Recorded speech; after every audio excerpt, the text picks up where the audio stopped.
Hi guys, good morning, welcome back to my channel. তো সকাল সকাল উঠেই যদি প্রথমেই আমি আমার চায়ের কাপ না পাই তাহলে কিন্তু আমার দিন একদম ভালো যায় না।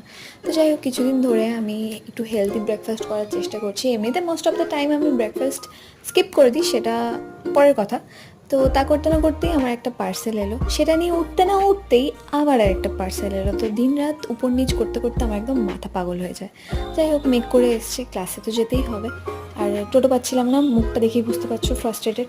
ক্লাস থেকে আসার পরও তখনও একই রকম মেঘ করে আছে, বিদ্যুৎ চমকাচ্ছে, কিন্তু বৃষ্টি নেই। আর তোমরাই বলো, এরকম বৃষ্টির দিনে ভালো ওয়েদারে কিছু না কিছু তো ভালো খেতে ইচ্ছা করে। তাই ঘরের কাউকে বিরক্ত না করে নিজেই চলে গেলাম সবার জন্য একটু চাও করতে। আর এদিকে রাতের ডিনারের জন্য বাপি আগের থেকেই চিকেন এনেছিল, সেখান থেকে একটু চিকেনও নিয়ে নিয়েছিলাম। আর বানিয়ে ফেললাম এগ চিকেন চাউমিন। একদমই নিজের প্রশংসা করতে চাই না, তবে চাউটা কিন্তু বেশ ভালোই করেছিলাম। আর তা করতেই দেখো ফাইনালি বৃষ্টিটা নামলো। আজকের দিনটা এভাবেই কাটলো। Bye bye.